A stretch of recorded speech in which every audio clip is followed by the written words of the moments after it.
ایک قرآن شریف کا درس سننے والا ایک یہودی عالم نے مجھے ٹیلی فون کیا، کئی سال پہلے کا واقعہ ہے،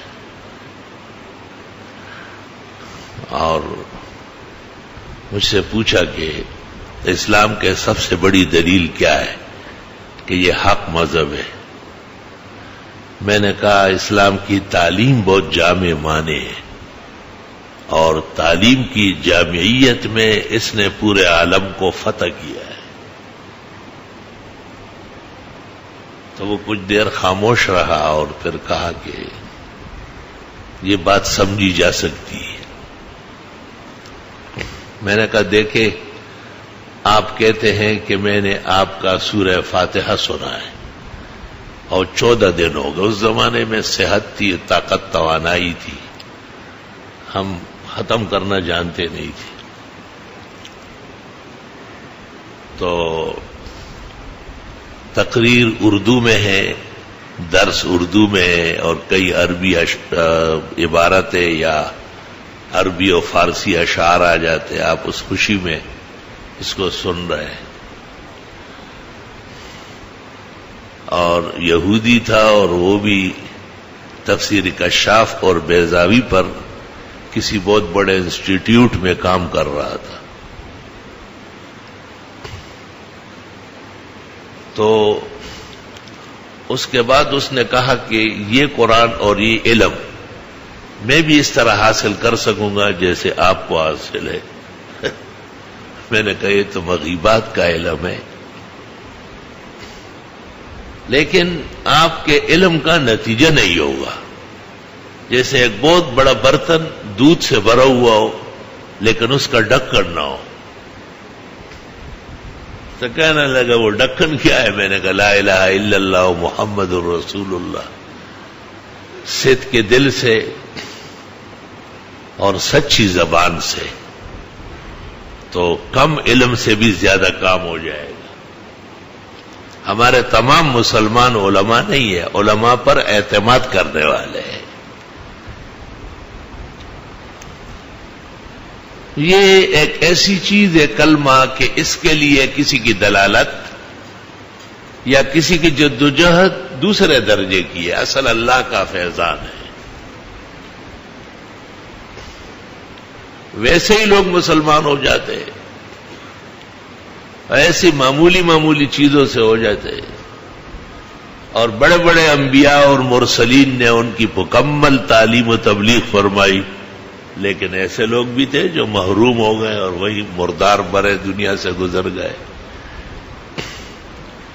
اس لیے علماء کہتے ہیں کہ ہمارے ذمہ جو کام ہے وہ ہے بات پہنچانا، آگے بات دل میں ڈالنا یہ اللہ تعالیٰ کا کام۔ دلوں کا مالک وہ اکیلا ہے، اس نے کسی ولی، نبی، فرشتے، آسمانی زمینی مخلوق کو شریک نہیں کیا ہے۔ ایمان حقیقت میں اللہ تعالیٰ کا ایک خاص سوغات ہے جو اللہ تعالیٰ نے مسلمانوں کو نصیب فرمایا ہے۔ یعنی بڑی حیرت ہوتی ہے کہ بعض لوگ اتنے زبردست آگے ہیں اور بہت مرحلے گزار چکے ہیں، لیکن وہ اصل روح جو انسانیت کی ہے اور زندگی کا جو اصل سرمایہ ہے ایمان، وہ نہیں ہے۔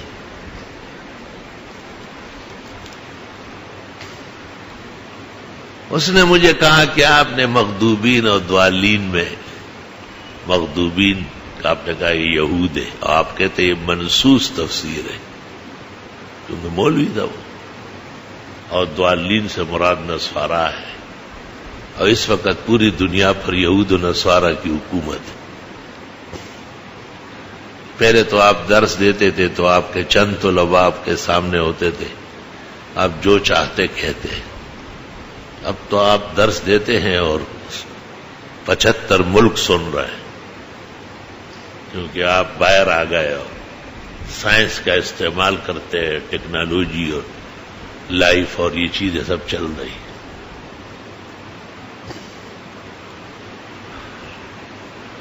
تو پوری دنیا پر یہود و نصارہ کی حکومت ہے، اور آپ انہیں کہتے ہیں کہ وہ مغضوبین ہیں اور ضالین ہیں، اور کبھی کہتے ہیں کہ وہ بندر بنائے گئے، کبھی کہتے ہیں وہ خنازیر بنا دیے گئے، تو آپ ان آیتوں کو چھوڑیں گے یا جنگ کے لیے تیار ہوں گے؟ میں نے کہا میں سب سے پہلے آپ کو سمجھانے کی کوشش کرتا ہوں. آپ نے بات سمجھی بالکل نہیں. میں نے کہا صفر اور ابجد سے ناواقف. میں نے کہا یہ مغضوبین اور ضالین وہ ہیں جو یہود کے ہاں ان سے اللہ ناراض ہوا ہے اور موسیٰ علیہ السلام کے دین و کتاب سے منحرف ہو گئے تھے.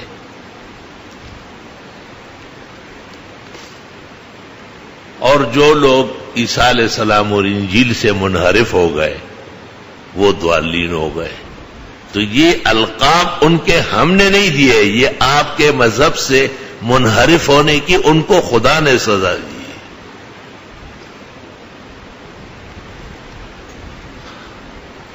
میں نے کہا دیکھو جتنی آپ نے گفتگو کی یہ ایک طرف کی گفتگو ہے، وہ جن پر خدا کا غضب آیا اور جو سیدھے راستے سے کٹ گئے.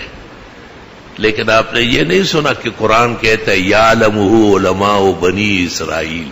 اس بات کو بنی اسرائیل کے علماء جانتے ہیں.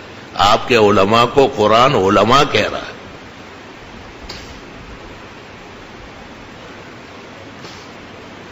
آپ نے یہ نہیں سنا ہے کہ وَمِنْهُمْ مَنْ إِنْ تَأْمَنْهُ بِقِنْطَارٍ يُؤَدِّهِ إِلَيْكَ. ان میں ایسے دیانتدار ہیں کہ اگر سونے کا ڈھیر بطور امانت کے رکھے بالکل واپس کریں گے. اللہ کہہ رہا ہے آپ کے دیانتداروں کو قرآن ذکر کر رہا ہے. قرآن صاف کہتا ہے لیسو سوا، سارے ایک جیسے نہیں ہیں. من اہل الکتاب، اہل کتاب میں بعض ایسے جو ایمان بھی رکھتے، راتوں کو اٹھتے تلاوت کرتے، امر بالمعروف نہی عن المنکر کرتے، ویسارعون فی الخیرات، خیر کے کاموں میں آگے بڑھتے، واولئک من الصالحین، یہ نیک اور بلند کردار لوگ. میں نے یہ قرآن نہیں ہے، کوئی اور کتاب پڑھ رہا ہوں. آپ نے کیسے ایک طرف کا فیصلہ سنا دیا کہ بس قرآن جائے یہود کو دیکھے اور نصارہ کو دیکھے ڈرز ان کے اوپر حملہ کرے؟ نہیں، اس طرح نہیں ہے. پہلے وہ اپنے مذہب سے بیگانے اور منحرف ہوئے. انہوں نے حضرت موسیٰ علیہ السلام کی کتاب اور شریعت پر سے پش ڈالی. میں نے کہا دیکھو قرآن کہتا ہے وَلَمَّا جَاءَهُمْ رَسُولٌ مِّنْ عِندِ اللَّهِ مُصَدِّقٌ لِّمَا مَعَهُمْ نَبَذَ فَرِيقٌ مِّنَ الَّذِينَ أُوتُوا الْكِتَابَ كِتَابَ اللَّهِ وَرَاءَ ظُهُورِهِمْ كَأَنَّهُمْ لَا يَعْلَمُونَ. قرآن مجید میں 100 آیتوں میں ابتدا میں بقرہ میں توحید 101 آیت یہ ہے.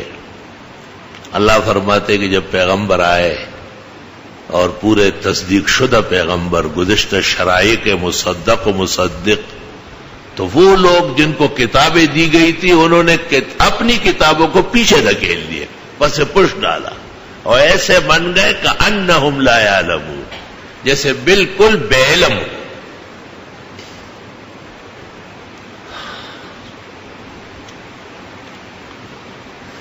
بہت ضروری ہے کہ دینی مسائل کی طرف توجہ، اور دینی مسائل کسی کا بھی ٹھیکہ نہیں ہے. اگر عالم بھی ہے اور اس نے محنت نہیں کی ہے تو وہ کافی جواب نہیں دے سکے گا، اور اگر ایک عام آدمی بھی ہے زندگی کا اور اس نے غور و خوض کیا ہے تو وہ جواب دے سکے گا. اللہ اس کی مدد کر لے گا. خیر وہ ایک اچھی مجلس تھی اور وہ بڑے موڈ میں نے اس کو دونوں سمت سمجھائے کہ مغضوبین اور ضالین وہ لوگ ہیں جو آسمانی کتابوں کے منحرف ہیں اور انبیاء کی تعلیمات کو پس پش ڈالا. پھر میں نے ان سے پوچھا کہ کیا آپ کے موجودہ مذہب یہودی میں آپ کے ہاں اچھے برے، ماننے والے نہ ماننے والے سب ایک جیسے انعام یافتہ ہیں؟ انہوں نے کہا نہیں یہ تو ہو ہی نہیں سکتا ہے. تو میں نے کہا پھر اس کا کیا ہوگا؟ کہا میں بہت معافی چاہتا ہوں. آپ کے استاذ ہونے پر اور اپنے شاگرد ہونے پر فخر کرتا ہوں. قرآن جو پڑھاتے ہیں وہ آپ جیسے ہونا چاہیے، جس کی نظر محیط اور بسیط ہو. یہ الفاظ ہیں اس کے.